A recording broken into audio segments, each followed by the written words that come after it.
Dari coba ya, masih differential. Oh bukan, coba itu apa? Nah, ini siapa nih ini? Mengikuti banget kayaknya. Kayak karena pemateri juga bagus banget, jadi kan kita ke pemateri ya, tolong dengerin ya. Dan juga ada asasinya. Oke.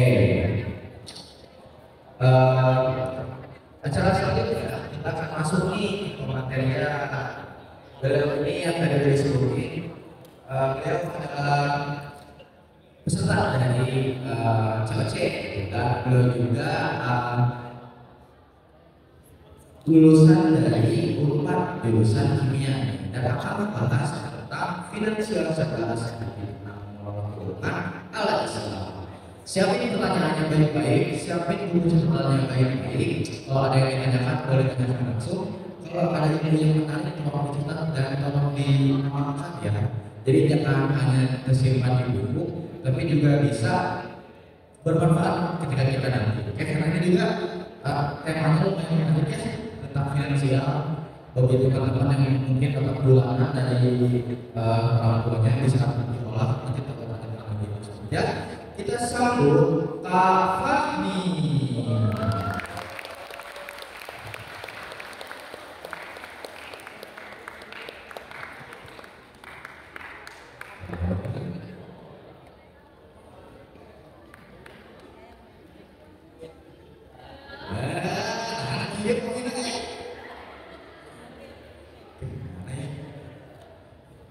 Kita tampil bareng-bareng. Kak Fahmi. Ada ketenangan dong. Kak Fahmi.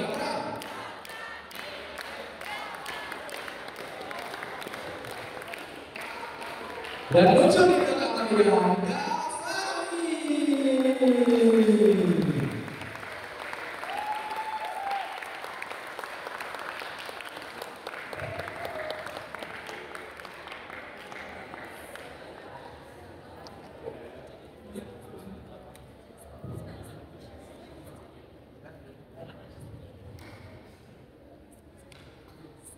Udah pada kenal kan ya sama Kak Fahmi ya?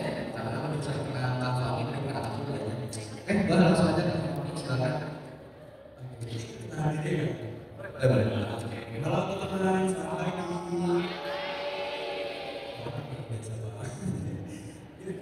Ya, hari Minggu jam 9. Ya dari pagi datang terus sedikit kalau sempat aku biasanya. Terus sih baru sampai sini tadi pagi. Jadi pagi. Langsung sih. Nanti saya kegiatan di Jogja. Jadi pas di Jogja itu sempat jadi juri. Terus jam 10 ke sini gitu. Daripada ke situ. Nah, gitu. Semangat banget nih Kak Fahmi bisa menyambut kalian ini terus tidak kalah semangat ya sama Kak Fahmi. Nah, Kak Fahmi ini sudah lulus di Unpad. Masih tahun terakhir ini masih menyusun ya. Dan jurusan apa Kak Fahmi? Jurusan kimia. Nah, mungkin ada beberapa tips Kak Fahmi buat kita nih untuk mahasiswa yang mungkin mempersiapkan. Kan ini pada mau tadi Kak Fahmi baru semester 1 nih baru masuk. Nah kira-kira apa yang harus dipersiapkan nanti ketika menjalankan kuliah? Jadi kalau misalnya persiapan mungkin kalau persiapan itu bisa dari ini kan yang ada orang semua ya. Ada yang ada tiga. Orang semua ya. Oke. Sebenarnya kalau misalnya kalau berkata jadi lamba itu pasti start dari awal dari outputnya sih. Jadi kayak kita kuliah ya itu tuh dia buat jadi apa? Yang tadi kayak terlalu bisa karena itu cuma jawaban, tapi sebenarnya itu yang penting. Gitu. Kadang sempat kalau kita memikir di jangka pendek itu ya sifatnya sebentar gitu. Alias cuma sebentar tapi kalau kita pikir di jangka panjang sebenarnya yang harus kita fokuskan. Makanya mungkin di situ itu di awal start dari lulus itu. Jadi kalau nanti lulus semua Paling penting kalau kita di sini kayak mungkin ada di materinya ya. Jadi harus bisa menentukan dulu tujuannya teman-teman. Jadi harus bisa menentukan tujuan dan agar nanti juga cara-caranya juga bisa mencapai tujuannya ya. Nah, Dan di sini akan membahas tentang finansial cerdas, hati tenang, mengelola keuangan yang paling sehat. Betul. Oke, boleh silakan Kak. Mau dimulai lagi? Oke, mungkin aku langsung buka aja mungkin ya. Oke, assalamualaikum warahmatullahi wabarakatuh. Wah, ini kayaknya masih pagi. Ini udah sama-sama bagus ya semuanya. Tapi aku pengen tes ini dulu, kita tes semangat dulu, tes dulu ya. Apa ya teman-teman? Jadi sebenarnya sih, ya kalau misalnya aku bilang selamat pagi, teman-teman cukup tepuk tangan. Ya, pertama kali itu sekali, gitu ya. Kalau selamat siang 2 kali, kalau sore enggak ada, malam 3 kali. Oke, kita coba ya. Selamat pagi, selamat pagi, selamat siang, selamat sore. Selamat sore. Oh, selamat sore.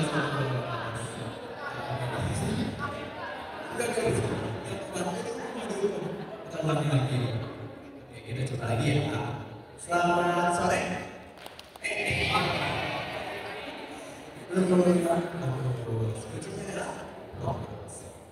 Selamat malam. Selamat pagi. Selamat sore. Sekali lagi. Sekali lagi ya. Selamat siang. Selamat pagi. Selamat pagi. Selamat sore. Ini lagi. Ini lagi ya. Kita harus kompak ya. Kita harus kompak. Salah baca ya sih. Oke, kita coba lagi ya. Selamat siang. Selamat pagi. Selamat siang. Selamat malam. Selamat malam. Selamat malam. Selamat malam.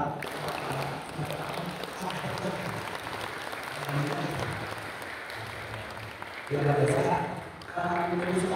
Udah dalam proses ya. Mungkin nanti kalau terbahas kiranya ada yang mau ditanya ada materi yang sebenarnya ini kalau di ada kembali catat juga ya. Itu ada insight yang bisa buat ada teman-teman di bagian nanti orang apa ya bersama di juri teman-teman. So sebenarnya di sini aku tentang topik finansial cerdas ya. Karena di sini kita sebagai mahasiswa ya. Di sini yang merantau ada tetap kok jadi dari mana aja yang merantau nih dari mana aja ada Aceh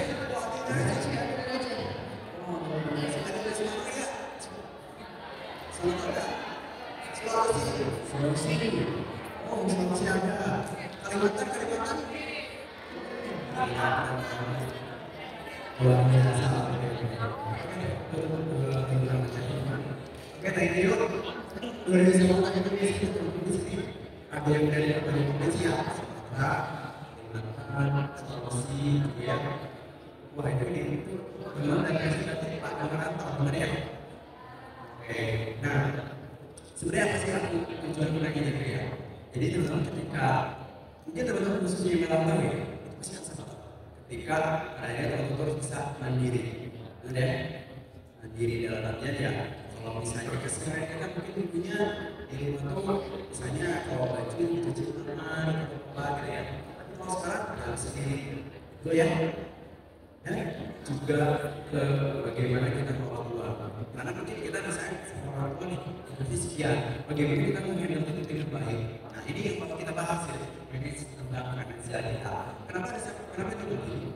Karena aku mengasih highlight untuk bahwa finansial ini itu penting banget kita pelajari karena sebenarnya kalau di pendidikan Indonesia dia itu salah satu materi yang gak dibahas tapi itu penting banget. Bahkan kalau aku selama aku berdua sama mentorku ya sekarang tuh mereka sekarang kreator ya, kan sekarang fokusnya di kreator ya, tapi mereka juga akan bahas finansial. Lalu bilang bahwa finansial itu sebenarnya kita terus belajarnya sejak kita kecil gitu. Tapi nggak berarti kita tuh udah telat gitu ya, nggak juga. Tapi sekarang justru itu tuh awalnya yang baik buat kita ya. So oke kan, kita akan aja dulu. Aku izin kenalin diri dulu ya, teman-teman kenalin diri lagi mungkin ya.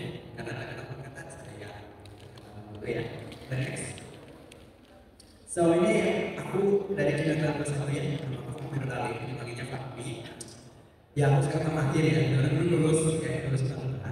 Dan aku sekarang ya ini di beberapa kegiatan gitu ya. Sekarang pun saya tugas hadiah, tapi selain itu juga sekarang lagi ada pengumuman juga gitu. Terakhir aku pernah ikut pengumuman di Pilpres, juga ikut di Chelsea juga ya. Mungkin ada yang nonton juga ya. Terus tapi kayak cuma di Pilpres juga, aku juga di pengalaman magang aku juga semester awal aku pernah magang di 20. Nah itu juga magang di kelas semester 5. Dan sebenarnya saya ada juga sekarang magang di komisi juga gitu ya, follower sama sekali di studi independen MSB gitu ya di Amati. Dan ini kan yang terakhir itu organisasi itu yang mana aku lagi jalani di perjalanan aku sama Istana. Istana itu entrepreneurship di Papago. Gitu. Nah itu aja sebenarnya aja sebenarnya. Kita kalau ke topik ini next. So di sini kita akan masuk dulu konsep ekonomi Islam. Sebenarnya aku pengen sekarang dulu ya kalau apa ya apapun aspek yang ada di sekitar kita gitu ya pasti akan lepas dari aturan yang ada di Islam juga gitu ya, entah itu di politik, entah itu di budaya, entah di ekonomi. Nah kita mau dari ekonomi gitu ya, makanya ada konsep ekonomi dari Islam. Next. Nah mungkin sebenarnya aku mau ngambil simpel aja ya, jadi kalau misalnya berdasarkan dulu ya, kalau ekonomi Islam itu ya bagaimana bentuk perdagangan atau kayak bagaimana gitu kalau finansial, tapi yang diatur oleh Islam. Kenapa harus diatur Islam? Karena nanti bakal ada penjelasannya yang kenapa demikian. Cuma intinya adalah prinsip utama itu bagaimana setiap kita transaksi gitu ya, setiap kita apa ya namanya ke yang hubungannya dengan uang gitu ya, atau pencahayaan kita itu tuh diatur sedemikian baiknya Islam. Kenapa kalau misalnya nanti mungkin ada pertanyaan kenapa harus Islam gitu ya, kenapa nggak yang lain? Nah nanti bakal ada nanti fenomena ini kalau misalnya itu kita terus next supaya aja. Nah mungkin aku sedikit ngejelasin dulu apa ya sejarahnya dulu itu kayak gimana.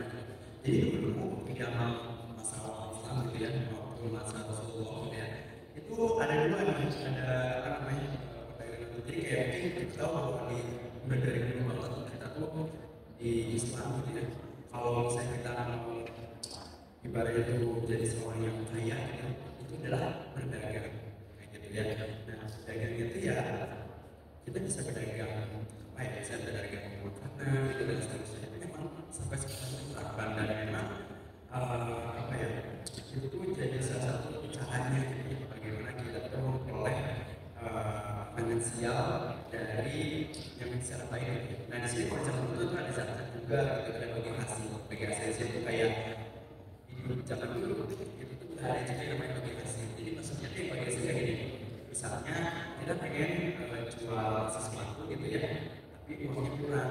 Nah ada teman B dia lagi punya uang kiriman, dia di sana ini butuh segini untuk sekian, saya mungkin butuh apa ya, dinar gitu ya, sekian dinar buat jalan usaha ini. Nah nanti hasilnya kita bagi sekian gimana? Itu lalu dimulai. Nah itu ada juga gitu konsep itu. Nah konsepnya kayak kalau di sebenarnya ya kita namanya startup kayak investor. Ada investor kita berjuang gitu ya.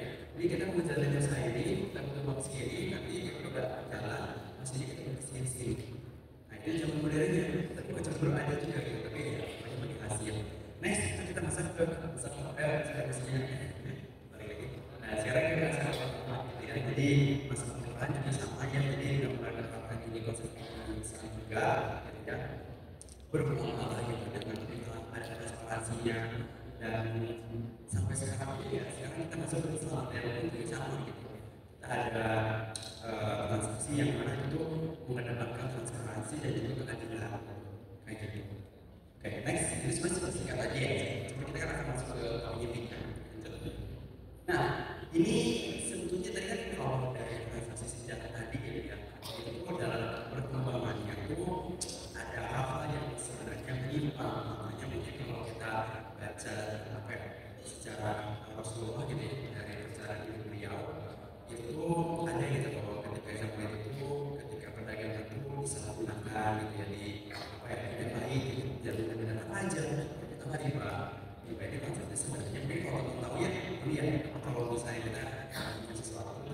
enak gitu ya, lebih porsinya mana itu nggak apa ya, nggak malah jadi merugikan gitu. Dan itu biasanya ada di bank, kalau misalnya kita di perjalanan ada gunanya, ada yang itu tuh sebenarnya gunanya lebih karena ngeberatin kita sebagai peminjam ya, itu sudah di bank gitu. Jadi kayak kayak sekarang tuh dan itu alternatifnya kayak syariah gitu, kayak kalau kita meminjam, oke lah ya, kalau misalnya kita menghindari riba, ya kita akan yang syariah gitu. Nah kenapa nggak boleh riba? Sebenarnya ini ada banget, jadi kalau misalnya apa ya, hukumnya gitu ya, misalnya dari kemarin banyak kan yang terakhir itu bahwa kalau riba ini tuh kita tuh dosanya tuh berat banget kayak gitu, dosa yang berat dari finansi ini. Nah itu riba. Terus yang kedua adalah judi. Nah sekarang itu kan lagi lagi judo, ya kan? Judo yang semua gitu ya, selesai gitu ya. Nah ini juga salah satu hal yang soalnya itu yang boleh gitu, haram gitu, apalagi haram kayak gitu. Nah di sini di zaman dulu juga ada bentuknya judi gitu ya, mungkin memang ini nggak kayak sekarang ya, website gitu ya. Kalau dulu mungkin beda lagi kata apa gitu. So, apa namanya, kamu taruhan ini kalau saya menang kamu bayar berapa, nah itu kan judi bisa kayak gitu. Nah itu juga sebenarnya boleh karena nggak ada transaksi. Ini yang terakhir adalah ini mungkin kalau teman-teman ini kalau sekarang tuh lagi ada juga ada tentang Bitcoin. Sebenarnya ini ada beberapa kalau terakhir ini ya, terakhir mendalami hampir dominasi itu tuh menyatakan haram. Kenapa? Karena transaksi ini ya, dia itu jelas keberadaan. Jadi si Bitcoin ini ya, ini kan kalau kita tahu Bitcoin, tahu nggak tahu? Oke, yang lagi naik gitu ya, yang lagi naik. Ini itu mata uangnya itu bentuknya digital. Dan di internet memang bagus namanya blockchain. Ini ya kalau teknologinya itu memang kayak gak akan dicurangi lah istilahnya ya. Tapi itu kan dia di internet itu ya, di internet itu. Dan sebenarnya ada kemungkinan kalau misalnya internet tidak ada, maka itu juga ada. Gitu. Terus karena internetnya nggak ada juga, jadi kita nggak jelas untuk transaksi akhirnya itu tuh maksudnya juga yang di rata-rata kita disebutnya haram. So ini mungkin kalau misalnya kalau lagi ngecek lagi itu aja juga boleh ya. Next, nah sebenarnya itu yang nggak boleh dan kita sebagai Gen Z ya teman-teman, Gen Z yang mungkin kadang orang harus bilang bahwa Gen Z itu dikit-dikit healing, ya kan ya, dikit-dikit jajan demi, dikit-dikit mental health kayak seperti gitu kan ya. Sebenarnya ya memang kalau itu biasanya jalan itu generasi yang mungkin beda dari kita ya. Di sini aku pengen konfirmasi kalau kita tuh terlalu banyak menggunakan teknologi, gitu kan? Beda kan? Maksudnya kita tuh generasi yang menghadapi corona, ya kan? Corona jadi kita temennya kayak apa itu kita lagi banyak apa jadinya tuh belajar jadi kurang gitu motivasi. Terus kita juga ada AI juga. AI ini kan kalau sama lagi ya teknologinya dari 2022 masalah. Nah, terus dan setuju gitu dengan teknologi semakin berkembang ini dan juga krisis yang tadi kita dapat ini dari corona itu, ya sebenarnya itu juga membantu kita. Jadi sebenarnya jangan sampai bahwa karena kita orang yang dikit-dikit jangan sampai kita kayak oh ya berarti kita tuh nggak baik, enggak juga. Cuma nanti ada hal yang harus kita perhatikan gitu ya.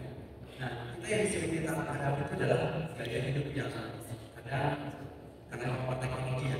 Jadi kita tuh gaya hidup itu berlebihan. Gitu. Contohnya apa? Misalnya, kalau teman-teman apa ya? Ada tren gitu ya, misalnya tren gitu ya, terus kayaknya itu tren lagu gitu, tahu kan? Tren lagu gitu ya. Terus lagu kayak apa ini? Boneka itu lucu gitu ya. Akhirnya beli, gitu ya. Terus dari tren itu dari teknologi kita apa-apa, akhirnya beli. Gitu. Pada akhirnya itu menurut juga, gitu kan ya. Nah, itu kalau media sosial kan ya karena ketika promo juga misalnya teman ada teman misalnya tuh beli misalnya ini misalnya oke misalnya ada beli handphone merek terbaru, oh ada merek terbaru teman udah beli aja deh, tapi kita pun berdasarkan kita beli itu promo. Nah Nah, jadi itu tuh yang sering kita hadapi. Tapi it's okay ya, maksudnya kayak itu wajar banget karena kita semua tuh ada begitu dan aku ada begitu juga. Next, kita juga gak cuma itu aja. Kita juga ngalamin apa ya? Jadi maksudnya kayak kosongan itu belajar karena sanitasi. Kalau misalnya aku ya, mungkin teman-teman sadar ya kalau misalnya teman-teman dari SD, SMP, SMA belajar ya bagaimana tentang itu tentang cara memperoleh uang dan cara menjaga uang itu. Nah, belajar ya, lebih dalam ya. Nah, ada mungkin ada beberapa yang dipaparkan secara awalnya aja gitu, tapi nggak secara dalamnya gitu. Bahkan saya pernah aplikasinya gitu. Nah, ada beberapa yang akhirnya karena kita nggak terlalu banyak belajar ini gitu ya. Nah, kita tahu kayak misalnya kalau fakta itu sebenarnya menjaga uang itu lebih susah daripada mengumpulkan uang, gitu kan? Karena ya, kayak kalau saya bilang ini nggak bisa jaga uang, gitu ya. Ya kita kalau saya main uang sih bilang, nah itu kan banyak contoh. Ada nih yang kita yang sudah kerja ya, udah kerja, dia dapat uang, terus rumah dia habis semua. Pernah nggak lihat kayak gitu? Nah, ya, sering ya. Nah, itu mungkin kayak mereka pakai cicilan, pakai ini, begitu. Nah, yang asal dari mana sekian, sudah keluar lagi. Nah, itu sering banget kan, karena kita tuh kekurangan atau ada tuh mempelajari dalam ada konsentrasi. Nah, sebenarnya ini PR itu ya, kalau kita belajar sesuatu, bagaimana kita bisa melakukan. Karena itu penting banget. Dan itu nggak harus kalau pelajarannya pas kita kerja, enggak dari karena kalau aku apa ya dari literatur dari jurnal itu di luar negeri kecil dan Jepang itu dari kecil dia dari SD udah diajarin bagaimana dia kelompok. Makanya mereka tuh apa ya itu definisinya mereka tuh pandai banget gitu mendapatkan kekayaan mereka gitu karena mereka udah belajar dengan sistem dari kecil gitu. Dan mereka itu ada juga yang bilang kalau misalnya belajar ini yang mana kita juga memang harus bertanding juga gitu. Jadi kayak dengan ketiga cara tadi gitu ya, kita tuh bisa dibilang lumayan berat, tapi bukan berarti nggak bisa. Nah, mungkin aku mau ngasih apa ya, bagaimana cara kita ngambil situasi itu dan mungkin aku juga mau ngasih apa ya, story dari aku juga. Next. Oke, nah ini sebenarnya aku cuma menghalang aja kalau misalnya basic data juga itu sebenarnya di sini jadi sebenarnya ada sekolah yang jalan, beberapa responden, ada juga yang dari sekitar dan disampaikan beberapa ini banyak sebenarnya itu mungkin kita bisa lihat ya ada yang berwarna, bahan terus juga ada ukuran dan juga ada bentuk lainnya. Nah itu yang paling dominan kita waktu kesini semua gitu kan, kayak gitu. Tapi ada yang dari sini lain yang buat kita, ada yang buat kita gitu. Jadi kayak mereka tuh dapat uang nih, ya mereka tuh uang itu ditaruh di mana aja nih, kan di sini ada yang warna, ukuran. Nah, ada nggak yang dibuat kita? Ada. Mungkin tapi sisanya ya. Nah, biasanya kita tuh kayak gitu. Jadi kayak misalnya kita dapat uang nih, misalnya dari orang tua ya, mau saya mesti 3 jutaan saja, terus pulang gitu misalnya. Nah, di itu sebenarnya itu tuh yang kita beli sisanya kita beli. Nah, itu kalau misalnya kita belajar mengajar finansial transaksi gitu ya, sebenarnya akan lebih baik kalau kita transisikannya bagaimana kita tuh enggak dari beli dulu baru nyimpan, tapi nyimpan dulu sisanya baru beli. Memang terlihat simpel tapi sebenarnya itu cukup perlu kita lakukan effort juga gitu. Makanya kita nggak transisi bagaimana yang asalnya kita tuh kalau kita dapat uang langsung dipikir ya jadi gitu ya, terus sisanya kita tabung. Tapi kita nggak biasain bahwa kita tabung sekian sisanya disesuaikan. Nah itu next. Itu kalau dari data dan juga sekarang ya proses di sini kalau tadi mengacu pada tren yang sekarang itu ya itu ternyata kita yang paling banyak sampai akhir ya itu banyak banget itu paling banyak kontribusi kita sebagai Gen Z yang mana paling banyak hijau kayak gitu ya mungkin kita tahu ya mungkin karena kita tuh karena teknologi kan dari kita banyak yang instan kan akhirnya kita tuh terbiasa dengan kata instan. Nah makanya mungkin banyak orang yang terpapar sama Bigo itu karena yang pengen instan. Jika ada hal kita percaya kalau misalnya kita mencapai keberhasilan juga instan ya kan kayak gitu. Karena kalau misalnya kita kenapa kasih sesuatu instan, ya lagi juga instan. Gitu. Jadi kalau misalnya kita pengen ya apa ya bisa lebih kaya gitu ya, tapi tahan lama ya kita bisa terus kaya instan. Next. Oke, sebenarnya aku mau ngasih nyata dari aku, boleh lanjut aja. Di semua sini itu sebenarnya ada beberapa tahap ya, boleh lanjut. Tapi dia bakal kecil juga berdasarkan dari konsep desain juga. Yang aku sering pakai itu ini ya, karena itu ada dalam itu sebenarnya paling basic pilihan, tapi nggak apa-apa. Itu memang jadi suatu hal yang nggak tahu bagaimana ketika kita punya waktu kita alokasinya benar-benar 50, maksudnya apa? 50 itu biasanya kebutuhan kita, ya kan? Saya kan berangkat aja nih kebutuhan. Minum, paling itu sampai listrik dan seterusnya. Nah, terus yang kedua itu kayak misalnya sekiranya itu ada kebutuhan yang dia tuh bisa dialokasikan juga, tapi di luar apa ya, kayak kita tadi makan dulu, misalnya buat kita ikut kelas gitu ya. Terus juga misalnya kalau ada apa namanya buat kalau kayak kalau misalnya kita sekarang kita gitu ya, misalnya mungkin untungnya jadi kita sering juga bisa juga masuk kayak gitu. Nah intinya tuh dia tuh yang di luar yang kalau misalnya kita nggak pakai itu masih nggak apa-apa. Kalau yang waktu itu yang benar-benar kita tuh nggak bisa kita harus dispen kayak tadi makan minum dan seterusnya kayak gitu. Dan 30 ini itu kalian bisa mengatasi buat keinginan ya, keinginan kalian itu gimana. Dan yang kedua ini terakhir buat akhirnya yang kita pilih lagi gitu. Bisa kayak ini kalau saya aku pengennya ya setengahnya itu ditambah aja gitu. Boleh gitu. Semakin baik kita semakin bagus gitu. Dan aku juga aku sering ngomong ini karena aku sadar kalau misalnya aku biasanya juga kalau aku nyari apa saya coba itu kayak saya freelance dan seterusnya gitu. Kenapa? Karena aku mau memisahkan akhirnya nggak bergantung sama orang tua. Dan mungkin memang kayak pada itu ya terus kan kalau misalnya aku yang masuk gimana kan kita kan kita sisi pelan-pelan. Nah di situ kita dari mahasiswa itu belajar bagaimana kita bisa menjadi mandiri gitu. Mungkin terdengarnya susah ya, tapi pelan-pelan aja dan juga pelan-pelan. Nah, aku sekarang udah belajar akhirnya bisa lebih mandiri gitu. Nah, makanya aku pernah ini jadi kayak sebagai kesadaran aku gitu ya, kita nggak minta buat terima kasih seterusnya itu dari sendiri. Nanti ya bukan kita kebutuhan aku juga dan kalau ini tabung. Nah, next ini yang kalau pertama sekarang tentang tracking. Ini gak cuma di bisnis. Aku selama aku di apa ya bidang usaha ya, kayak apa ya bisa perdagangan juga ya. Terus mandiri juga itu ternyata saya itu penting banget. Karena kalau misalnya kita sudah nggak tahu, misalnya kita punya uang sekian gitu, terus kita tuh ya beli suatu itu habis, terus kita nanya ini uang kita dipakai apa ya? Lupa ada pernah nggak? Pernah ya? Pernah ya? Nah, karena di proses itu karena ketika kita ingin sesuatu kita beli sesuatu kita nggak track gitu. Mungkin kayak misalnya saya sebagai contoh ya, uangnya ada 10.000, terus jadi beli cilok ada 1.000 gitu ya. Tapi karena cuma 1.000 doang.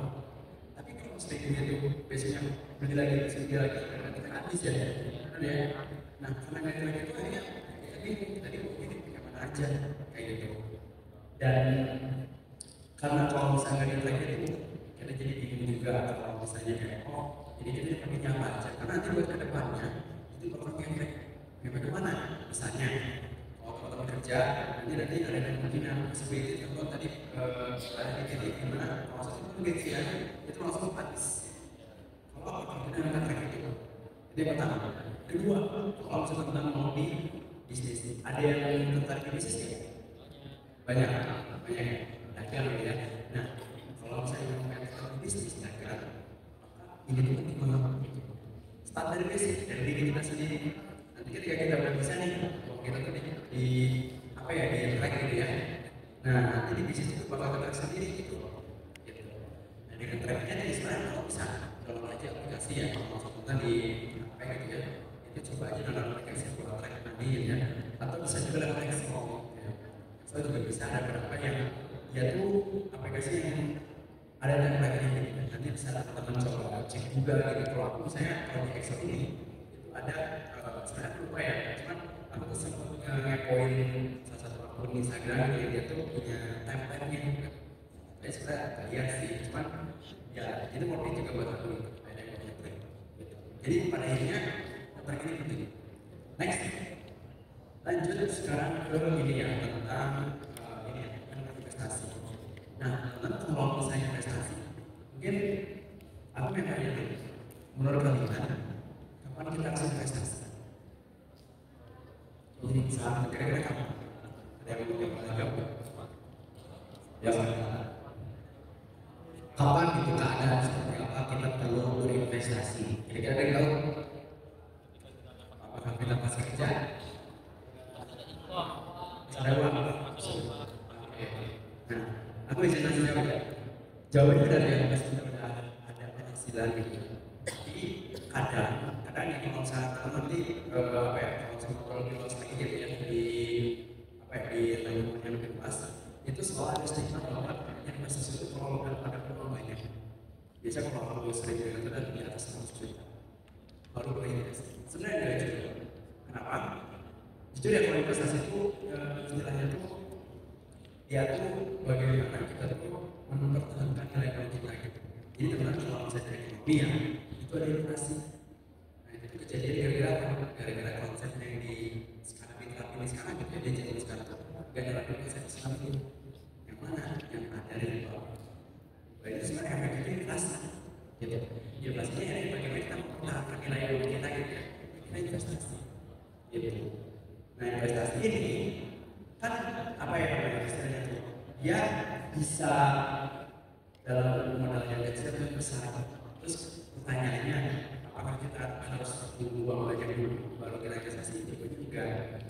Jadi kita tuh dari sekarang kita udah investasi itu pakai aplikasi yang namanya aplikasi gitu ya buat investasi uang mungkin meskipun ya di situ gue investasi cuma 100.000 doang. Tapi aku tuh belajar kayak investasi gini terus kayak kalau misalnya naik itu gini gitu. Jadi kayak kalau aku belajar di sana ini kayak terdengar kayak itu kayaknya terlalu jauh terus kayak terlalu efek justru sebenarnya kita ketika itu jadi modal awal kita juga nanti ketika di beberapa tahun kemudian ketika itu kita tuh udah punya banyak penghasilan nanti bakal terasa gitu pada depan ini yang penting sekarang kita terasa ya aku mau bilang 100.000 ya ini turun mungkin cuma 200 perak gitu. Terus naiknya cuma 100 kayak kita saat tapi kalau kita udah biasa ya udah bisa memahami investasi itu terus kita pakai modal yang gede gitu bisa 1 miliar misalnya itu keras banget naik nah makanya maksudnya itu adalah dengan kita belajar dari kecil dulu gitu ya kita udah tahu pastinya nanti ketika kita udah punya diapain yang gede kita bisa kita siap kayak gitu. Next, ini sebenarnya sampai juga ya kalau misalkan tadi kita bagaimana kalau kita tuh keseharian itu menerapkan tadi ya mengelola uang kita gitu. Tapi jadi itu masih jadi pertama berkah, pasti berkah karena kayak ya apa ya kita menghindari dari riba, kita menghindari dari judi dan juga menghindari dari transaksi yang tidak jelas yang tadi yang kayak apa ya dengan kripto itu tuh kita lebih apa ya kita lebih berkah lebih berkah karena ya yang kalau misalnya kita ikut jadi masa besar secara yang dikit ya betul saya berkah ya kita juga minim gitu ya karena apa ya sebenarnya tanggung jawab dia jujur tuh kan kalau misalnya aku apa ya baca sih aku baca aku kayak baca hadis gitu ya biasanya orang yang mengalami ditanya itu ditanya sebelum adalah dari kekayaan ini karena ditanya kekayaan ini pakai apa gitu ya dari mana asalnya gitu nah makanya kalau kita hartanya benar kalkulasinya benar soal aman tapi kalau saya benar nah itu yang bakal bahaya kemudian pertama kemudian juga dari ada kalau saya katakan juga kita membantu yang lain karena kalau saya di sana itu ya itu tuh bukan yang kaya yang miskin itu masalah parah yang kayak dari sini bagaimana itu artinya miskin kayak ada zakat juga gitu ya. Karena ya kita yang bisa kita belajar ngomong ekonomi di atas gitu ya. Bagaimana kita alokasi uang itu kan berarti butuh gitu ya. Kayak gitu. Dan yang terakhir adalah tentang stabilitas finansial yang ada gitu. Jadi kita tuh ketika bisa investasi tadi, uang kita tuh bisa nilai-nilai tetap sama. Maksudnya gini, kalau kenapa aku bilang tadi ada investasi dan juga harus ya, belajar investasi karena semakin tambah tahunnya uang kita itu makin kecil nilainya. Kalau dengan saya, misalnya mungkin dulu kalau misalnya beli bakso itu 5.000 juga udah dapat, sekarang naik 10.000. Itu nanti naik saya 20.000. Padahal yang tahu ya kayak kita cuma 5.000 itu udah dapat kan ya. Tapi karena saya ribu itu, nah kayak inflasi tadi. Itu aja ya kita ngerasa bahwa uang kita tuh sebenarnya 5.000, tapi nilainya tuh kecil, tambah kecil tiap tahun. Nah biar yang kecil itu investasi tadi, gitu. Ditahan nilainya kayak gitu. Next, nah sebenarnya aku mau ini aja ya teman-teman, sedikit penjelasan gitu ya. Cuma intinya adalah bahwa ketika kita untuk mencapai yang kita inginkan, kita sebagai manusia pada akhirnya ingin jadi iklan aja gitu. Oke,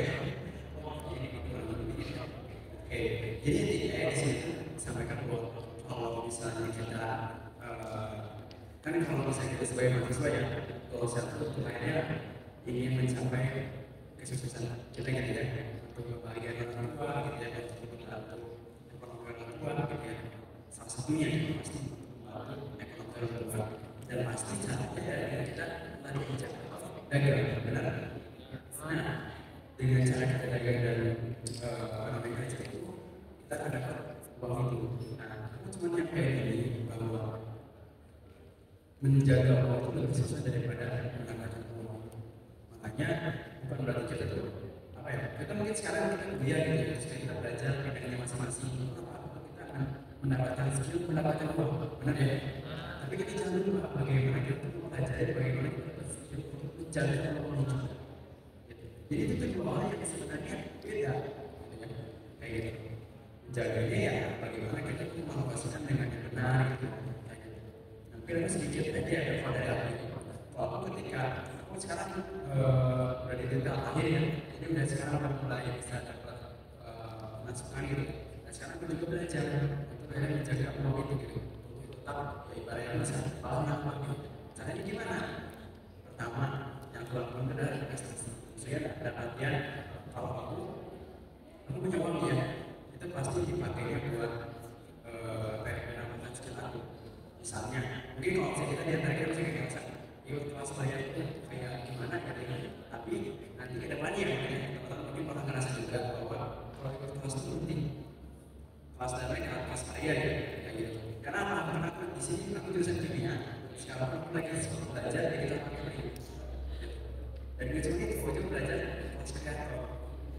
Yang mana itu tuh kalau sebenarnya kalau satu nggak tahu keseluruhan harga itu udah di atas 5 gitu. Tapi bapak hari itu bilang itu tuh apa ya, kayak saya itu bapak hari itu coba juga karena itu ilmu yang punya ke kepala kita gitu ya.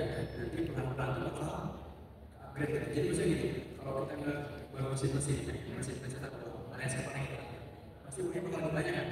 Benar gak? Ya, tapi kalau saya kayak kita pengen dapat uang gitu banyak, tapi kita tuh nggak upgrade mesinnya gimana?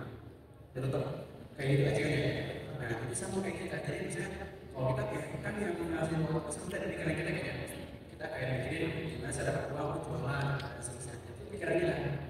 Nah, dapat uang. Tapi kalau misalnya kita pengen lebih banyak, mungkin pikiran kita baca buku, belajar ikut seminar, ikut kelas, itu mungkin pelan-pelan aja ya teman-teman itu pasti teman-teman merasa buat apa?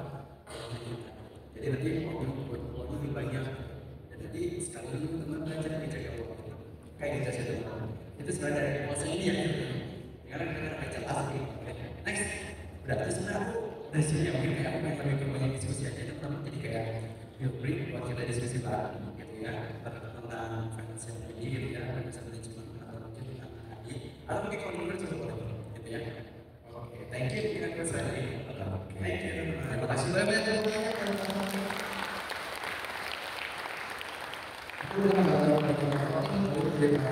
Gimana bergagal itu penting banget karena itu adalah hal yang bisa kita atur. Pertama, kita ingin bisa mengatur seberapa besar pengeluaran kita, seberapa besar penghasilan kita lakukan jaga.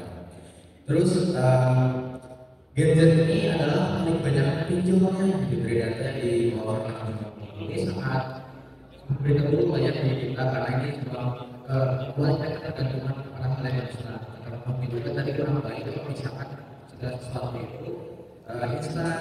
Nah, terus ada beberapa lagi kayak filosofi atau FOMO. Ini juga tidak bagus juga buat kita semua dalam kehidupan sehari-hari karena kita akan lebih terbiasa mengikuti arus dan terbawa arus.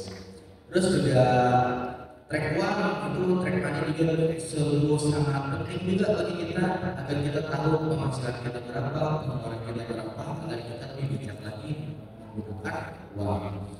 Terus kalau yang terakhir itu kita harus banyak menabung karena nabung ini adalah hal yang penting banget bagi kita ya. Karena salah satu investasi juga bagi kita akan nanti di masa pensiun kita nanti bisa lebih. Oke, tadi juga Kak Fakih sudah membuka sesi diskusi dan ada beberapa kita langsung aja kita ke sesi tanya jawab. Aku kasih 3 kesempatan ya buat teman-teman yang ingin tanya jawab kepada Kak Fakih. Sebuah kesempatan yang sangat langka bisa ada di Kak ini dan mungkin kalian mencoba langsung lagi karena jawab lagi. Kita langsung aja buka siapa yang ingin bertanya. Oke, satu. Angkat dulu, baru satu. Baik. Satu dulu ya. Kita boleh kan langsung mulai ya. Boleh. Berdiri. Silakan sebutkan nama dan pertanyaannya. Assalamualaikum warahmatullahi wabarakatuh. Sebelumnya pertama nama saya Yaya Madani. Saya berasal dari kelas A bisnis. Izin bertanya Pak terkait tema finansial cerdas artikel mengelola keuangan ala Islam. Saya mention di bagian mengelola keuangan.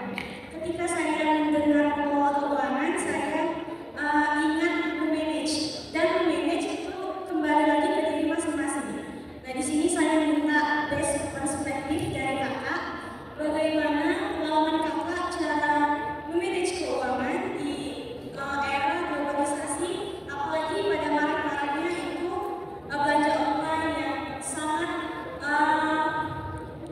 menarik masyarakat seperti kami generasi muda yang sulit mengontrol cara memanage keuangan.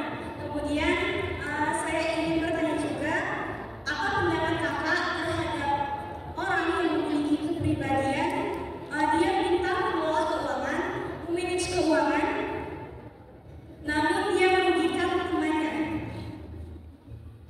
Ibarat kata dia tanpa sadar meminta dan mengambil hak orang lain tapi tanpa sadar. Tapi orang yang diminta itu tetap terus-menerus memberikannya. Terima kasih.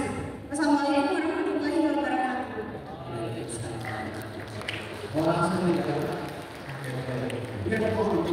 Dan itu berarti kayak ketika ada orang yang ngasih itu lebih kayak ini ya kayak dia tuh dapat pinjam atau dari orang lain tapi nggak dibalikin gitu gimana?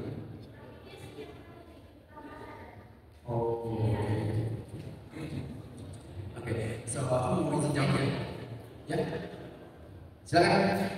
Oke, ini akan coba jawab. Pertama terkait kebutuhannya biasa dari hidup konsumtif gitu ya. Sebenarnya yang biasa adalah pertama kalau bisa membeli sesuatu itu aku biasanya adalah tanpa tujuh hari saja. Maksudnya gini, tujuh hari itu pikir kalau aku kepikiran terus tujuh hari terus itu aku butuh. Misalnya kayak contoh aku butuh kemeja misalnya, untuk kemeja. Tapi ya aku ada kemeja lain. Cuman aku tuh ya udah beli dulu untuk besok. Terus kayak besok aku pikir lagi dan beli lagi gitu. Tapi aku tahan dulu ya. Terus mau besoknya sampai tujuh hari itu. Ketika aku tahan tujuh hari itu benar-benar gitu ya. Dan aku tuh ditanya ke diri saya kenapa harus gitu? Karena meja gue cuma satu gitu kan, kayak aneh gitu kayak misalnya itu pernah uji ini misalnya itu lagi saya itu kan mungkin dia orang kiranya gak mandi gitu ya kayak gitu kan misalnya hanya karena itu penanganannya itu hanya begitu. Jadi aku biasa ada jangkau itu dulu sebelum itu kayak beli apa ya namanya beli sesuatu itu, tapi kalau bentuknya investasi tadi kita cari itu nggak mikir misalnya mungkin kendalanya misalnya gak gitu dalam ini saya itu lagi mau baca buku gitu ya, aku udah beres lah gitu ya, saya mau beli sesuatu lagi buku, oh kayaknya bukunya tentang ini, itu aku langsung datang ke tokonya seperti ini. Kenapa? Karena sesuatu yang itu sifatnya meningkatkan kapasitas otak kita gitu ya, itu pasti pada akhirnya bakal keluar lagi. Jadi jangan gede gitu. Tapi kalau kita tadi beli sesuatu kayak misalnya baju, atau beli perhiasan semacamnya, itu agak apa masih lebih tadi gitu ya. Terus mungkin kalau misalnya bahasa ekonomi itu dia identitas ya. Jadi misalnya kalau misalnya kita datang pilih sesuatu, kalau aku bicara tadi beberapa sebenarnya bebas ya, orang beda-beda itu pertama. Kedua, biasanya kalau beli sesuatu itu aku mengukur sama jumlah uang yang ada tadi, misalnya kalau ada sekitar 5 juta, misalnya. Nah, aku tuh kalau seperti sesuatu itu make sure jangan lebih dia kalau aku jangan lebih di seperempatnya. Jadi misalnya kayak kalau belajar tadi, nggak boleh di atas 1,25 ya. Kenapa? Karena nanti akhirnya kan ya habis aja tuh beli itu gitu sih. Akhirnya kita mau pakai tadi kan dia pakai kebutuhan yang lain gitu ya, kayak gitu. Jadi sebisa mungkin itu di bawah itu gitu. Lebih simpel mungkin kalau kita bisa mengoperasi kan nggak langsung gitu. Itu yang kedua. Jadi kalau pertama tuh aku ada cara waktunya, aku masih mau kayak mempertanyakan dia bisa kok sebenarnya sendiri kayak itu nggak aku kalau itu kenapa itu udah biasanya gitu. Jadi nggak jadi ibaratnya itu nggak asal beli sekarang tapi dulu itu pernah gitu. Sekarang udah biasanya misalnya proses itu mungkin bisa dibilang perlu kebiasaan dengan cara kita banyak berproses sendiri. Nah mulai dari tadi tentang apa jumlah biayanya gitu kalau beli itu nggak boleh dari sini. Terus kita sendiri dulu ya kayak apa sih kalau beli barang itu mahal? Oh kalau di atas 100.000 itu mahal. Jadi harus berarti itu yang kalau di bawah masih mahal. Berarti kita tentuin itu batasnya. Dan yang terakhir adalah bagaimana kalau aku ketika punya uang itu dia punya biar ini jadi maksudnya gini, aku bisa mendapatkan sekian ya. Nah, tapi aku itu nggak bilang aku tuh habis punya uang enggak. Misalnya aku benar-benar dikatakan habis itu kalau mau dikasih orang kepala saya pernah kayak gitu. Itu udah kayak wajar ada gaya apa ini boleh kayak gitu. Jadi misalnya kayak asalkan mau banget gitu saya itu ingin bertanya itu yang kalau sebut pertama ya yang pertama dari sendiri. Jadi aku biasa itu ngasih catatan waktu terus juga ngasih batas harga apa dan akhirnya aku fokus ke waktu dalam melaksanakan investasi tadi kayak gitu. Karena aku bersifat kayak itu hampir tadi mesinnya yang dulu daripada mereka mau di proyek yang lain yang akhirnya nggak nambah lagi. Itu yang pertama. Kalau yang kedua tadi kayaknya aku kalau kita beda uang gitu ya, tapi si beda uang itu dalam satu tempat teknologi mungkin kalau misalnya kasus itu kayak pinjam gitu ya, kayak jadi atau pinjam. Tapi ini kalau sekarang kita bilang ya, kita coba ada pinjam, kita pinjam dari orang gitu ya. Tapi itu kita ada batas waktunya yang ternyata dalam teknologi itu juga bisa dibalikin malah tambah lagi gitu ya. Gimana gitu bisa orang kayaknya sekarang jalan. Dan itu kayak tadi sebenarnya kalau misalnya kita itu gitu ya. Kalau saya itu aku cuma pengen mention adalah uang yang kita miliki itu tanggung jawabnya lebih kecil daripada uang yang kita lain. Maksudnya kadang kalau misalnya kayak ini sering banget kejadian kalau kita pinjamnya dan ada kita pinjamin atau diminjam. Sebenarnya kalau pinjamnya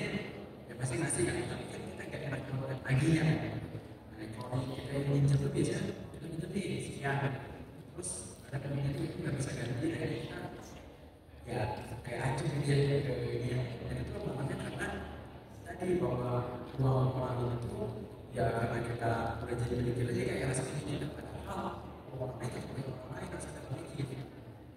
Kita cuma bilang bahwa minimalisir ruang orang lain itu diri kita.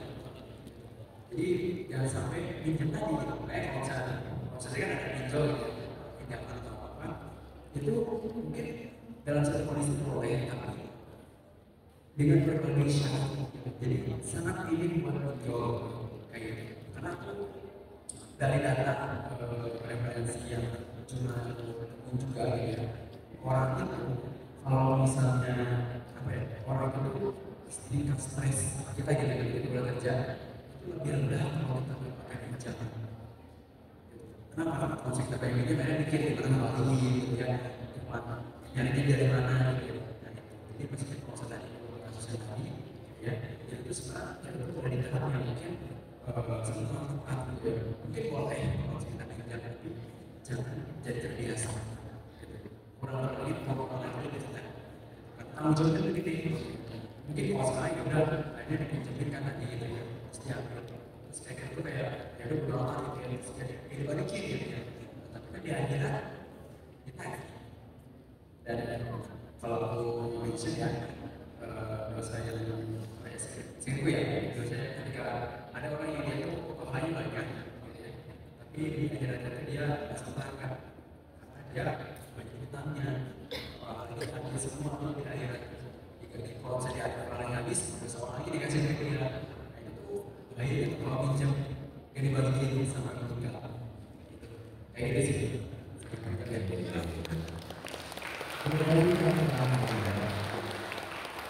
Tapi kita ini semangat ya, semangat bagaimana cara mengelola kita agar tidak terjerumus. Oke, kita kasih kesempatan terakhir ini buat teman-teman yang mau nanya. Boleh? So, boleh.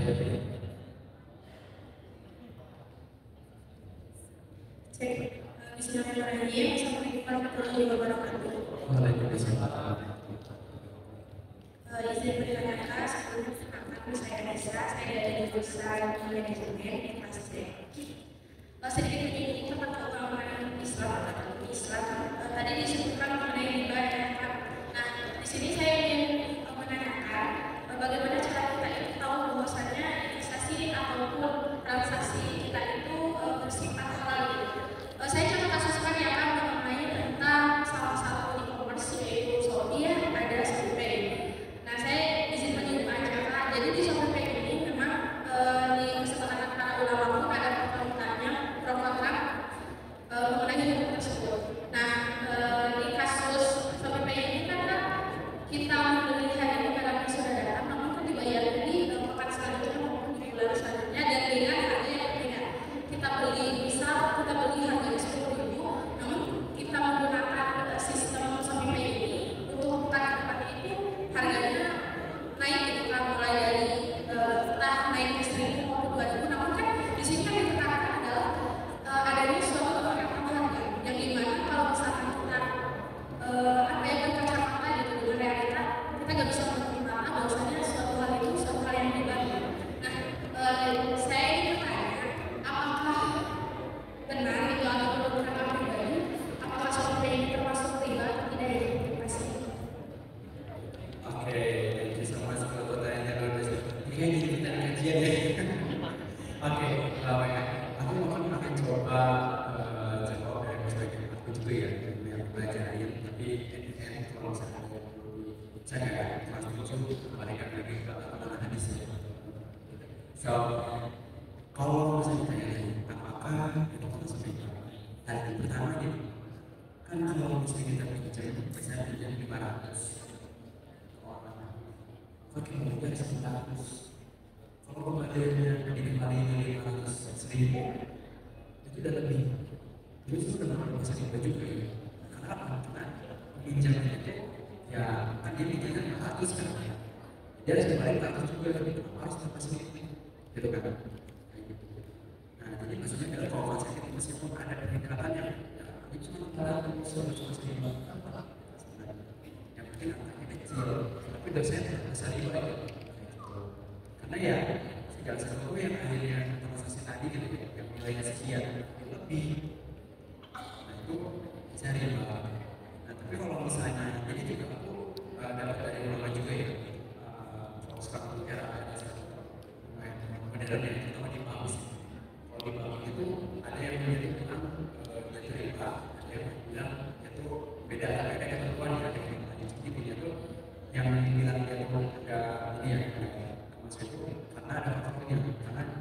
ada yang dia juga jadi penagih ya, penagih. Nah, dia tuh yang punya keluarga, itu keluarga ini. Nah itu saya yang aku ini gitu ya, karena aku kaji itu tuh karena terjadi perbedaan gitu. Kalau zaman dulu kalau minjem langsung orang yang langsung nagih, kalau di zaman sekarang kan ada apa ya, orang lain. Jadi sebenarnya kalau message intinya ada terjadi pergeseran.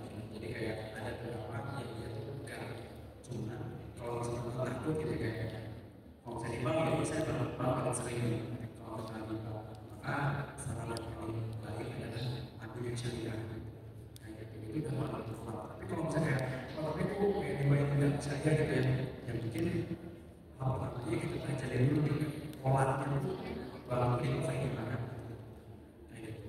Nah itu sering ada juga di kajian gitu. Dan kemudian saya jadi ada bisa keterangan lagi gitu. Oke, kalau itu pasti ya tidak ada teraturan lebihinya. Jadi kita sudah tahu kriteria seperti apa yang ditanam dan apa yang diperintahkan. Jadi kita sedang mengaji apa yang diperintahkan. Jawabnya ini saya jawab. Oke, terima kasih. Boleh tepuk tangan sekali.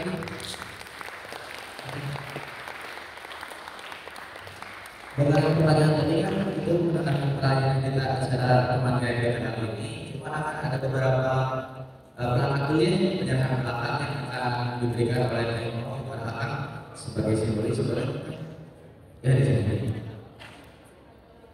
dari panitia yang ingin memberikan penghargaan.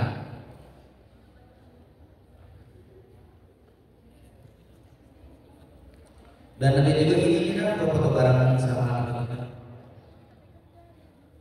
Boleh teman-teman panitia dibantu untuk dokumentasinya.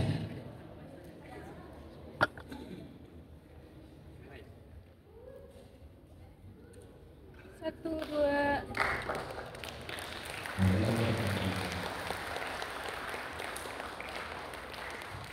Paling terakhir foto bareng dari sini.